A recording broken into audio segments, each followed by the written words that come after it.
Okay, hello, I'm in the bothy today, so I'd like to raise a toast to bad habits and no intention of changing them. Welcome to the Tainted Tavern. Welcome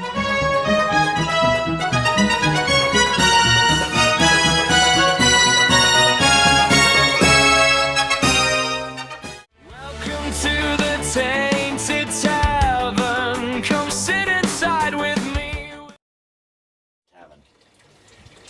I just want to have a quick chat today about beers. I know we are living in one sense, a golden age of beer because thanks to the advent of craft breweries, there are so many different types of beer styles out there now.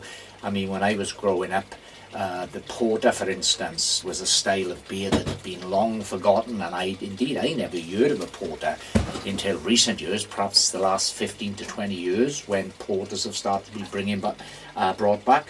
So we've got, we're in something of a golden age, so I'm going to talk about a beer today, and that is going to be Iron Maiden's Trooper, which comes from Robertson's Brewery. It comes in at 4.7%.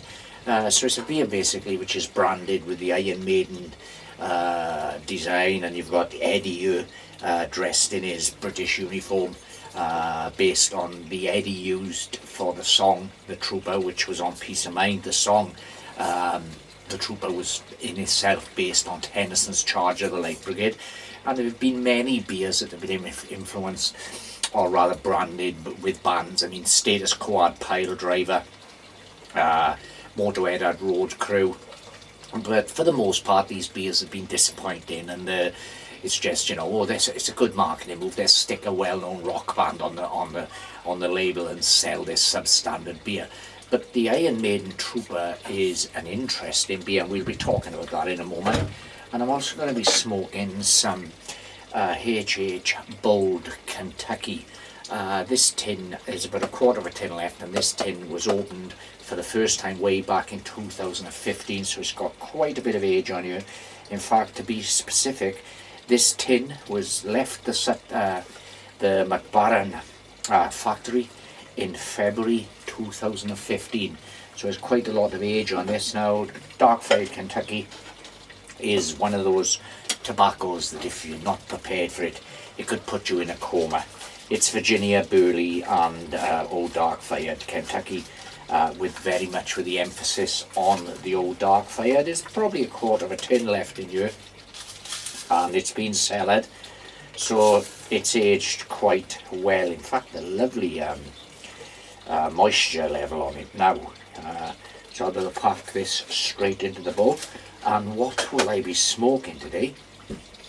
Or rather using to smoke this, just get my stuff together out here in the bothy. I've been doing a lot of work out here, getting it insulated, ready for the winter, so it'll be nice and warm for shooting the odd video. So today I'm going to be smoking this old K-Woody, lovely little pipe of K-Woody, a state pipe, but this was in very good condition. I got this off eBay, and it's in very good condition. And it's got a lovely smattering of bird's eye type grain. I'll bring this closer to the lens, see if we can see it. But I don't know how well that's picking it up. So it really is a beautiful pipe, and in fairly good condition. When I got it, all I needed to do was give it that usual clean up, salt and alcohol treatment, gentle reaming of the bowl, pipe cleaners dipped in isopropyl alcohol, run through the stem several times, and yeah, it's a fantastic little smoker. So there's the bowl filled. So let me just, there's some tobacco left over here again, so waste not, want not. Tobacco's far too expensive a commodity to waste. So that's done. Return it to the tin. Let me get this beer poured, and then I've made some notes here, some points I wanted to point out about this beer. So let me just get it opened with Dad's beer opener. This for Father's Day off one of my daughters, I think. It also doubles up as a coaster. It's handy. It's got it's really cool. Let's talk a little bit about the bottle design of the Trooper beer. As I say, this is a golden ale. There are various versions of Trooper. I've written down the versions you can get a Trooper IPA, you can get a red and black, a Trooper red and black, which is a porter. You can get Hallowed, which is a Belgian style ale. You can get 666, which is a stronger ESP, an extra special bitter. And you can get Sun and Steel, which is a Pilsner. Now this, as I say, is the original Trooper, so this is the first one that was launched, and this is a golden ale. Comes in at 4.7% ABV, and the offshoots in this are Bobart, Goldings and Cascade. I'm just going to get it open here and poured, then we'll talk about it. Now, as I say, it's not unusual for rock bands to brand, to allow their branding to be used on beers. As I already mentioned Motorhead and Status Quo, but Metallica and another band that have done it. There have been many, but the one difference about Trooper is that Bruce Dickinson, the lead singer of Iron Maiden, is a bit of a beer buff. He's an aficionado of good quality traditional British style beers. I once met Bruce Dickinson. Well, I say met him, I saw him. I couldn't get up the courage to go and speak to him as much as I wanted to. It's a lovely colour there, nice golden amber with a good level of carbonation and a one finger head. Yeah, I saw him in the Bear Inn in Cowbridge.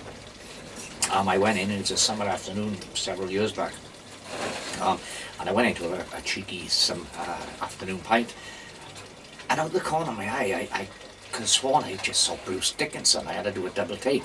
I looked, and it was Bruce Dickinson sitting there in the corner all on his own.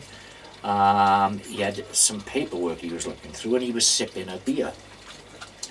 And I wanted to go over and speak to him, but I figured out, he was in his own space. He was having a moment, so I thought perhaps he wouldn't appreciate me hassling him. But I wish I had. I wish I'd spoken to him. Anyway, it turns out that Bruce was very much involved with the aircraft facility down in St. Athens, which is only a few miles away, and apparently he was a regular in the Bear Inn. Would pop in there from time to time. As I said, Bruce was and remains a beer aficionado. So it was Bruce Dickinson, the lead singer of Iron Maiden, and the manager at the time, Rod Smallwood, who originally contacted Robinson's Brewery and said that they wanted to produce a beer which would be branded with the Iron Maiden. They had the name of the Trooper, something patriotic. And Robinson at first were reluctant because they thought, this is just going to be another one of those things where you'd ever be branded by a rock band. There'd be a massive rush of publicity. There'd be a lot of demand for the beer, and so much would be made. But then all of a sudden it would fall flat, and they'd be left trying to sell off product. So they were a little bit reluctant at first. But Bruce Dickinson was given a blind taste testing of 10 beers. And he managed to correctly identify 3 beers, which impressed the people at Robinson Brewery. Now, 3 out of 10 doesn't sound like a lot, but he was tasting these beers completely blind. And he was able to say, this is an IPA. This is not only this is a IPA, but this is a specific IPA. So he did know his stuff. And Bruce was very much involved in every part of the production of this beer. And in fact, that made it... Well, here we are at the Unicorn Brewery, because this is going to be the brewery that brews our special secret squirrel recipe for Trooper Ale. Anyway, this beer has won several awards, and most notably was in 2023.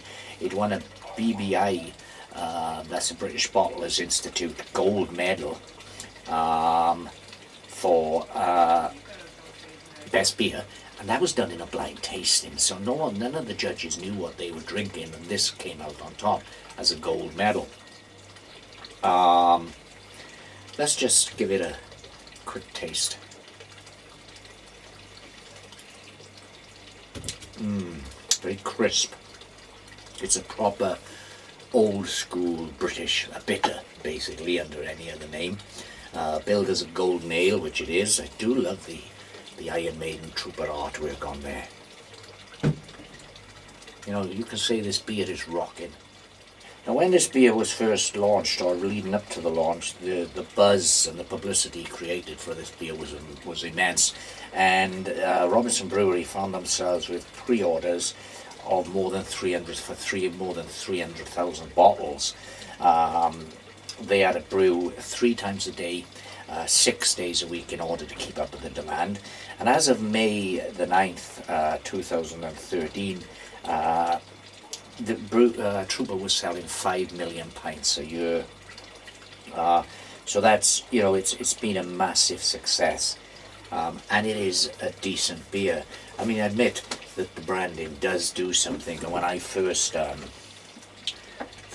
bought Trooper, I probably was attracted to that lovely design there. And for a long time, it's a shame they don't do it now, but for a long time the bottle caps would have a different image from a different Maiden song. These days it's just a generic Eddie on there, if you can see that.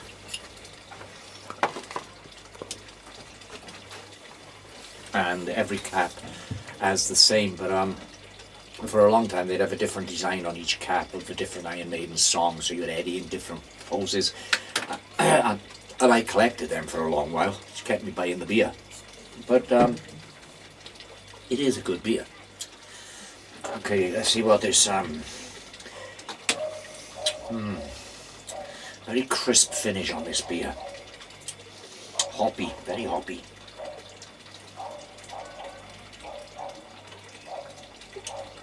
You know, it reminds me of the type of beer that you could have bought in a pub in the 1970s or the early 1980s, and that I like, because I am more of a traditional beer style drinker myself. And there was a period when I started drinking Brewdog's AZ Jane, which is an AZ IPA with its tropical citrusy notes, and I really liked that for a short while, but after a while it became too much for me, and it became like an alco pop to me, so I do prefer traditional style beers. There's a charting light. The room note on this is tremendous, which is why I'm in the bothy and not the tavern itself, because my wife come home and smell this, there would be arguments.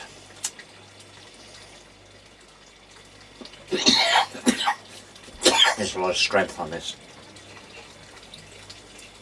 My wife's a typical Welsh woman. You know, she got a dueling scar, and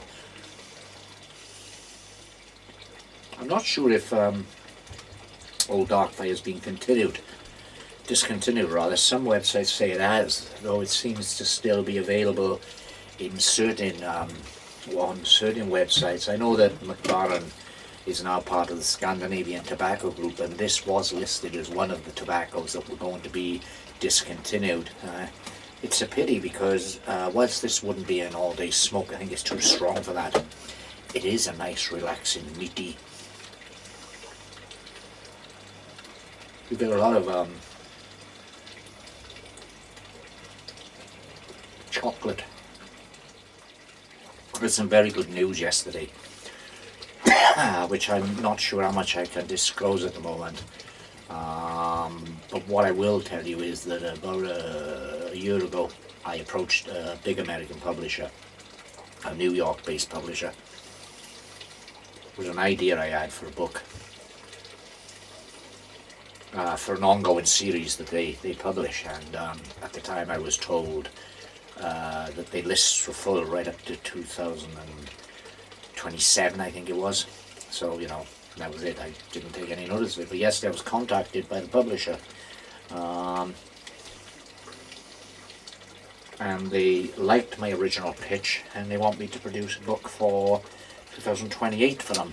So I've got a meeting, which is scheduled, telephone meeting, Zoom probably, which is scheduled for this coming Monday. New York is 5 hours behind me, so I'm working at their convenience. So it'll probably be early evening here, but I'm really looking forward to that. Quite excited with the prospect and all. I'm able to give you some details once I've spoken to them, but at the moment I'm not sure what I'm at liberty to say. So let's just say it's a promising development in the writing career. Yeah, it's a very strong, robust tobacco.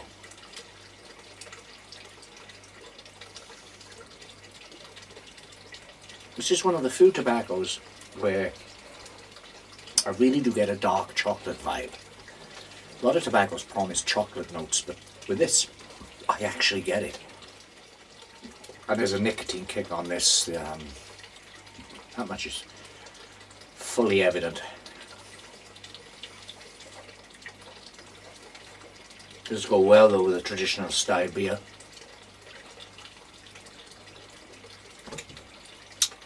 You know, they actually have got Trooper on tap now at the Bay up in Cowbridge, so when Bruce pops in he can drink a pint of his own beer. It's very, very nice on tap, although the bottled version is decent. You know, I watch a lot of YouTube beer review channels. It's the same with whiskey. Anything that with whiskey, it seems to be a lot of the cheaper blends or cheaper malts that these reviewers don't really give much time to. They don't give them good reviews, and I'm dubious sometimes of their motives for that.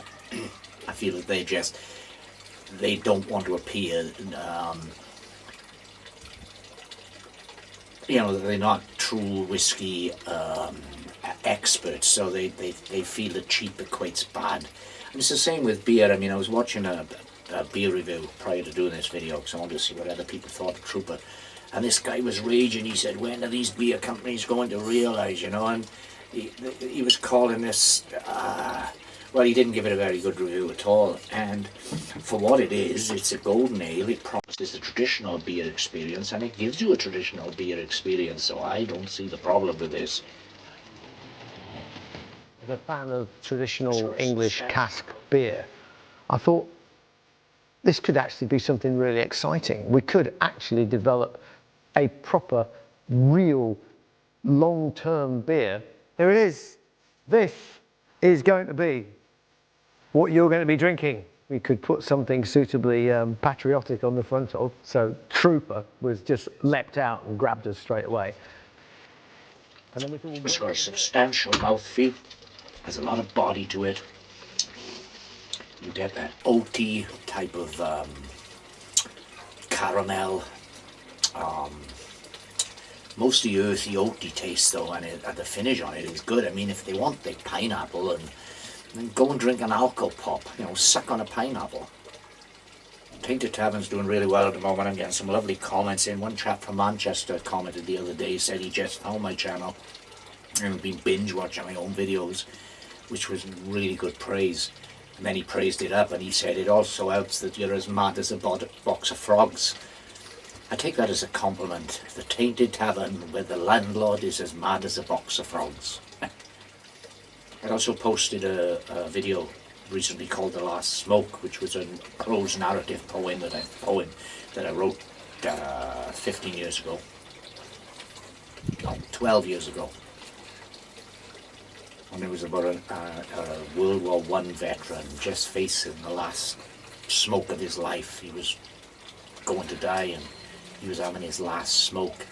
And I've had some nice comments on that too, which I really appreciate, because I wrote that poem at the period that I was working on my book, Cardiff and the Valleys of the Great War.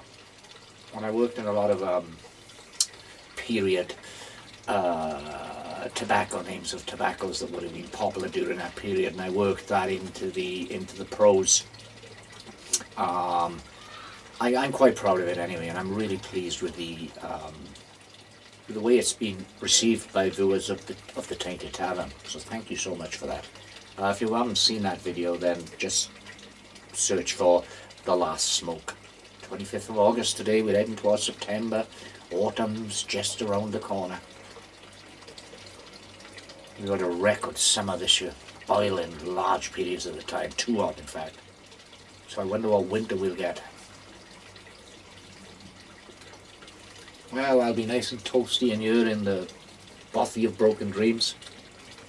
I've done a lot in here, got a lot of little, I've got a beer fridge by here, stacked full of beers. There's Hobgoblin in there, there's Felonfoil Double Dragon, there's ESB, there's Guinness, John Smith, lots of different beers. Also got a Black Sheep in there, which I'm going to review soon. That's a very good beer. It's this old dark flavoured.